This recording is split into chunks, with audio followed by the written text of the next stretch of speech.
Brutal here with Slurp TCG. So, man, we have here third place himself at YCS Providence, Rhode Island. My goodness, please introduce yourself to the world, man.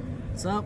My name is Jim. I just got third place in at YCS Providence playing pure Mitsurugi. What made you decide to play this deck for the event? I mean, it was between this and Rise of Mitsurugi, but I found that deck draws too many awkward hands. So, and also after testing, this pure Mitsurugi is retarded. This deck is crazy. This deck breaks any board. This deck doesn't need any other engine for consistency or any of that. In my opinion. Sweet. Before you see the goo, any shoutouts? Shout out to all the crew from IHC.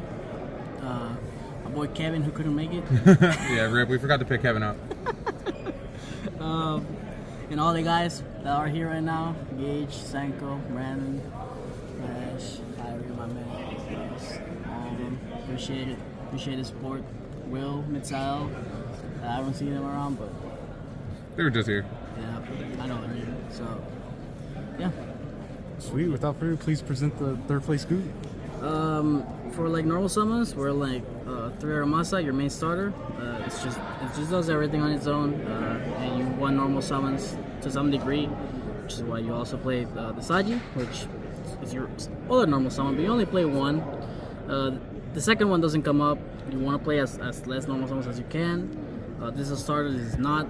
It's more of like a 2-card combo, and you never want to normal summon this thing because it plays too hard into Emperor Veiler when this deck should never play into Emperor Veiler. So, and then last but not least, it's the Kusanagi, the one of brick. Sometimes comes up where you normal summon it, but rarely. You have to play it for engine requirements. And a spicy tech is the other, the new non-ritual main deck monster, Wuzu. This card comes up going second pretty much every time. This card is really strong. This deck doesn't really commit anything into the board. It doesn't really play into negates. It doesn't really play into removal that much. So being able to start your plays by adding this to your hand and attributing whatever you want and triggering your ritual monsters, your main deck monsters, if it's so strong. You could make the argument for siding it. If you were going to side it, I think you might side even 3 of them because it's that good. But I decided to main deck it because I think this deck is much better going second than going first. So for the rituals, 3, your main starter. Card does everything. That's it. 2, sometimes comes up where you have the threat from it from the first one in hand, but you summon the other one from deck or vice versa. It also comes up if they banish it with a bestial and you get to summon another one. It's your main boss monster. It's really strong. You have to play. You can get away with 1. I always side out 1, but 2 in main deck, I think it's great. And then the one of Futsu makes your grind infinite. This card is strong. It's just there. It's your main grind piece. Another ritual monster you have. All good. You have to play all 3 in this deck. For the spells, 3 prayers. This card is broken. It's just broken. This I am a Memento player at heart. This card is better Bone Party. Don't say that. No, he's not. This card is better Bone Party. This card is crazy. And Bone Party is also broken. But yeah, this card just does everything. Lets you play through draw. If you open this card, you'll automatically play through draw for some reason. That's just how this deck works. Because you just go prayers, add Hawakiri, summon Saji, tribute Saji, add ritual spell, they draw you, and then you just go. I mean, it doesn't automatically let you play to draw, but if you have anything else plus this, you play to draw. Because you just summon the Murakumo from your hand or deck, and then the Kusanagi adds back these prayers, and you already have the setup for prayers Murakumo, which is mostly your go-to. 3 ritual spell, you want to open it. It's consistency. It's not a starter or anything like that, but you just, if you hard draw this plus a ritual monster, you just play through everything. So, yeah. And last but not least, pre-prep. This card feels retarded. This card is crazy. This card, it makes impulse not a choke point. This card gives you so much consistency. When you resolve an ad and they don't have draw, then you activate this, you pretty much win. This card is that good. It is your best starter. It's your best extender. It does everything. It's crazy. 2 extra for 1 prosperity. Just usual pot ratios. Could do 3 no prosperity. That's what I was testing first, because I would rather resolve this than this. But for siding patterns, I decided to play 2 because I'm cutting these 2 out when I side in, and I keep this in the main deck. That's about it. That makes sense. The search for pre-prep. This card is better than the people give it credit for. It lets you play into Providence so much better. Lets you, for example, if you have Ritual Spell plus Ritual Monster, especially if you have more Akuma or Futsu, you just go Ritual Spell someone from deck, whichever one you're missing, and then add this, and then this summons the one you just distributed from hand by triggering the one on field, and you just give them 0 draws into Providence. Actually, I gave 0 draws to everyone who activated Parolee in this tournament. Let's go. 0 draws because of this card. Or I opened pre-prep, which it's not the same thing. The one of Trap, you just gotta play it. Makes your inboards. It's an omni game, bro. It triggers your shit. It's a good, crazy follow-up. And the one by the time, this card it doesn't read like that good. It's like a better card to draw than the trap card. It makes your engine a little bit stronger to have another search target for you to have on the end board. It's not a bad draw. Helps you dodge stuff with more Akuma, which is really important going second. You always like pre-add prayers before you summon more Akuma in case they try to throw engine somehow. But yeah, this card is just fine. I keep it going second because it's a good draw, and I side out the trap. So in case I break their board but I do not kill them, I am able to set up this plus prayers, which is usually enough. And then for non-engine, I mean the one of talents, you gotta play it. 2 thrusts. Thrust is just going second, that's broken engine, which is really important. And going first, you played the best hand-trap in the game, and you can set it out of thrust, which is impulse. This is the best hand-trap in the game right now. Hits Malice, is really strong going second, is really strong going first, is really strong when you open 2 and use 1 going first and second. This card is retarded and makes throws better going first, which is why I decided to main deck it, because you can set it. And you can also set your own trap, it sometimes comes up. So it's mostly just for, I think it's a really strong package going first and second, which is why I decided to main deck it. And then Here they come. 7 charms in the main deck. I'm not siding any anymore. I think this is the perfect ratio to like open either 1 or 2, depending if you're going. It only happened once in the tournament where I opened 2 of them while I went first. But my engine is strong enough to like play through a lot and like make a decent board. That I did not mind seeing them.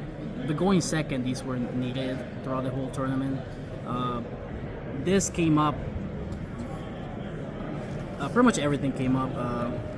I would say I wish I drew Meowth more into Malice. I wish I drew Fuwa more into Malice. The Malice matchups, I mostly went like second, or I drew like a lot of good engine and good breakers, but not Charmies. I found in testing that you can break the Malice board, but you cannot kill them or make a board strong enough to stop them from playing on the follow-up turn. So you need to Charmy them to slow them down. And I wish I saw them more into Malice. Hey, what was your record against Malice past 2 days? It was like 10-1. It was like something crazy. It was round 4 to Malice. Then before that, I won 2. Then in round 11, I faced the other Malice, which was Lucas Sacco. I lost to him. So That's true. Okay. So in Swiss, I got 2, and then I lost 2, and then in Top Cut, I went against 3 Malice in a row, which I beat all 3, and then I lost the semifinals, and then I beat Aditya, which was pretty good. The 4th place. So yeah, it was like, it was like 7-2. Yeah. Against Malice. What's your main deck count? 40 cards. Nice. I think it didn't came up as much as I thought because I was able to break pretty much any board. But my idea for 40 cards was that my idea in my head was that you were gonna blind scoop against Malice a lot of the times, and they would ask you how many cards you have. And if you say more than 40, you're not playing Malice. And if you or play Malice with more than 40, you're a bad player. So like it's fine. So Don't tell us the gauge though. but yeah, that was the idea for 40 cards. Mitsurugi really wants to play more than 40 in my opinion, which is also one of the reasons I decided not to play it. Alongside Impulse, Extra, but yeah. Going to the extra deck, it's a bunch of like extra targets. I have the one of Zeus, never came up. I never summoned this. I summoned this like once when I already won. This came up more than I should. I should have played two, but I never banished it out of extra. This card is really strong into Malice. Never came up. Never came up. Never came up.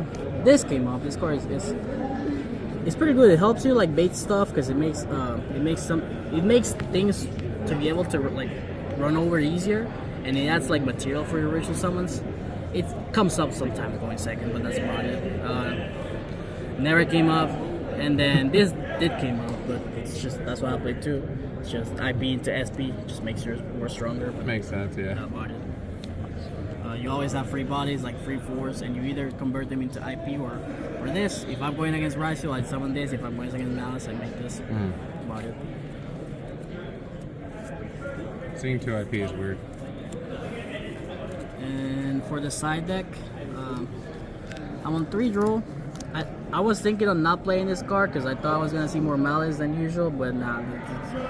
I faced more Raizo and Malice and Swiss, and then top guy did face more Malice than Raizo, but still, you wanted to have this card. This card. I was thinking about like going back at it, maybe main decking it, but not really. It was not worth it to main deck, but you have decided. Malice 8. Yep. Shout out to Gold Rare. Yep. And then for breakers, for thrust targets, I'm on Harpy's Lightning Storm. This came up a lot just because I main deck thrust. Also opening them, just draw extra, draw one of these, feels broken. Or going second, you open one of these, feels broken. Or you charm me, you draw into these, feels broken. And then the goo, which it's the card I cut extra for because they conflict, is Gorgeon Slicer. This card just came out. Yo, Gorgeon Slicer mentioned, bro. This card, people. Well, first, people will always misread this card. They think you cannot chain anything to it, which that's not what it says. It just says it cannot be negated, which is fine. They can respond to stuff. It just makes them interact with you. It always gets rid of something. Like in the Malice board, you always get rid of the Ally Cold Talker and the Firewall, and they usually trigger the Firewall to add back stuff, which turns off your thrust, your talents. It also makes it so that like they might commit more into the board, which makes the Kaiju guy better going second because you might be able to hit something that's more important than whatever it's on board. So, but yeah, this card is really good. If your deck can grab 12 cards from your extra deck and banish them and go a +1, this card is really strong. If your deck cannot do it, this card sucks. This deck can do it. It's so bad.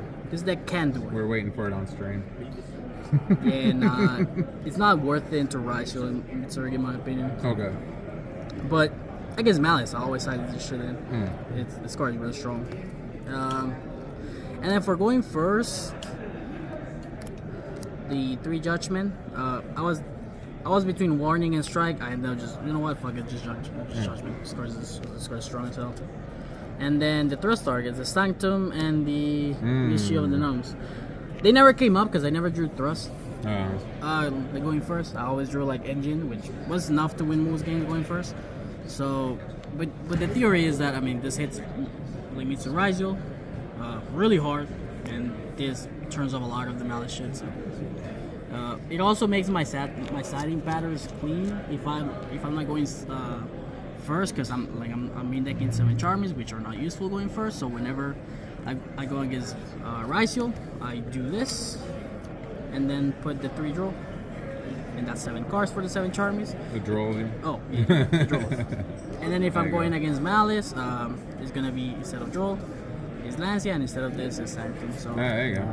So it makes the siding pattern for like going first much easier. And going second as well, you always side these in. You always side these in against Malice. You could like Perulia, some of the Charmies, some of the Engine, the Trap card, the second Murakumo, one of the normal summons, and the extra for these, and that gives you like clean siding patterns. So, and yeah, Sweet. That would be it. congrats again on your first YCS top ever and third place. Appreciate it. You're the go, Jim. Jim is him. Appreciate it. Tell like somebody want to Borderline.